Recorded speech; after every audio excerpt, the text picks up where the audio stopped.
Stranger Things is, without any doubt, a cultural phenomenon. No matter what else can be said, and boy howdy, I'm gonna say a lot, it's a huge TV series that burst onto the scene back in 2016 as a nostalgic love letter to the 1980s pop culture from the Duffer Brothers, whose vision of supernatural thrills captivated audiences with a unique blend of horror, science fiction, and coming-of-age drama. It also launched the careers of its young cast and revitalized the public interest in retro aesthetics. However, as the series progressed through 4 seasons, several problems began to emerge, which undermined that initial promise and revealed some fundamental flaws in its approach to storytelling. Perhaps the most glaring flaw with Stranger Things is its over-reliance on nostalgia as a substitute for genuine creativity. What began as a clever homage to 80s films like E.T., The Goonies, and Poltergeist gradually devolved into shameless pastiche. It also became increasingly dependent on references to Dungeons & Dragons, classic horror films, and period-appropriate pop culture, rather than developing its own distinct identity. This can perhaps best be seen in the development of its antagonists, which invariably amount to a D&D creature and some sort of government or government-adjacent organization, again a la E.T. This nostalgia-mining approach creates a hollow viewing experience after a while, wherein recognition is substituted for emotional investment. That's not to say there aren't legitimate emotional stakes or genuine character beats, there certainly are, but the show's constant winking at its influences often feels calculated rather than organic, as if the creators are more interested in triggering memories of better films than crafting compelling new stories. And let's not even get started on that awful new Coke scene. Ugh. The result is a series that can feel derivative rather than innovative, trading on borrowed emotional capital instead of earning its own. For what it's worth, the nostalgia factor doesn't really start to hinder Stranger Things until about season 3, with the dumbing down of Hopper to more resemble an 80s action hero, the introduction of a Terminator-esque villain, and really the whole mall plotline. It's a very silly season of television.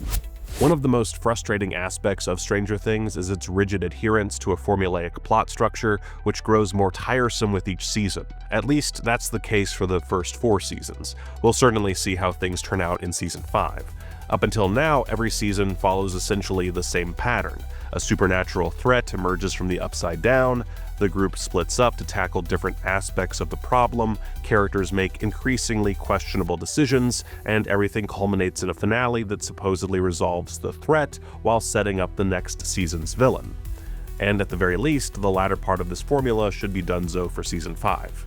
But anyway, this repetitive structure becomes particularly apparent in those later seasons, where the show seems unable to meaningfully evolve its premise. Instead of exploring the psychological trauma that would realistically affect children repeatedly exposed to unspeakable supernatural horrors, the series simply resets the stakes for each new installment, often taking characters' forward progression back with it.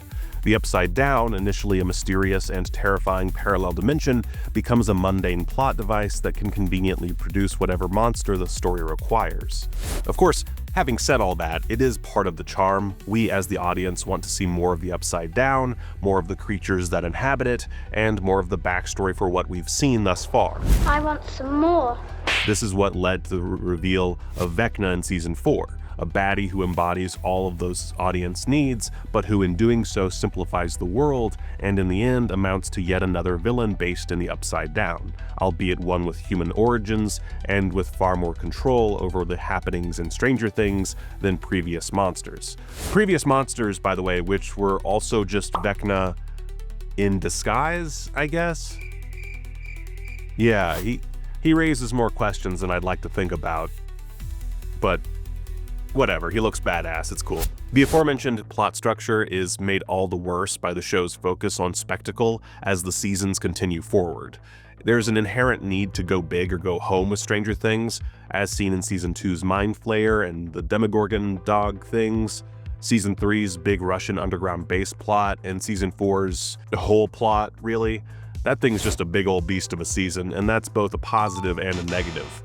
It's cluttered with way too many characters and storylines, but hey, Vecna is a crazy, scary villain, and Eddie Munson is the hero we didn't deserve but got anyway, so it's chill.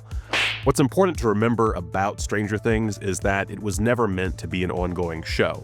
The first season was designed as a limited series. That might be a key reason that a lot of the escalation of the following season can feel so forced, because it's attempting to bring epic sensibilities to a series built on a relatively restrained premise.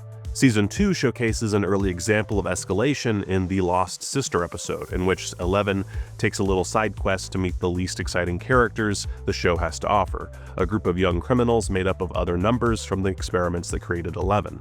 That episode was widely panned and has since been essentially scrubbed from memory, but the idea behind it, the addition of new canon and retconning past events to build upon Season 1, feels hollow and unearned. After the nostalgia factor, the biggest issue for me with Stranger Things is the plot armor metaphorically worn by our central cast. I don't have a lot to say here because it's self-evident. Our main cast is still alive after 4 seasons, with the biggest casualty so far technically being Max, who ended Season 4 in a coma. The series has a huge cast of characters, several of whom just don't have a lot to do in later seasons. Like, what the hell is the point of Jonathan not being brutally murdered at some point in the last couple seasons? Why did Steve survive those Demogorgon bat things in the Upside Down? In a world as dangerous as this, wherein a single Demogorgon caused so much havoc in Season 1, and Vecna is shown as pretty much all-powerful in Season 4, it becomes incredibly hard to accept the stakes of the show, which cheats by introducing characters like Eddie Munson, who can be quickly accepted by the audience, only to be killed off by season's end in lieu of our primary cast. Having said all that, Stranger Things is an iconic series, and one that still receives plenty of praise for plenty of good reasons. While I wasn't a huge fan of Season 3, and there's plenty of frustrating elements in Seasons 2 and 4, I can't deny that they all contribute in some way to the show's overall entertainment quotient. So, at the end of the day, Stranger Things is a lot like any hit TV show. It's flawed, but its popularity isn't born of nothing. It's a charming story about a bunch of mostly likable characters who we enjoy being around and watching battle forces of supernatural evil. And also Russians. It can be conflicting at times, sure, but it's a series that's done the impossible and taken a single season premise and managed to expand on that to 5 seasons, with at least 4 of those doing a great job at continuing what fans loved about those original 8 episodes. We can go back and forth on what's wrong and what's not. There are definitely plenty of flaws in the subsequent seasons, but fans are reasonably excited for what's to come because they've already been given 4 strong seasons, with 2 and 3 perhaps edging into mediocrity, but never quite reaching that low point. So yeah, Stranger Things rules, and despite the many issues I've had with it over the past 4 seasons, I can't deny that it still has me excited for more. But how about you? Are you excited for the upcoming final season, or has the show jumped the shark? Let me know in the comments, and thank you for watching ScreenRant.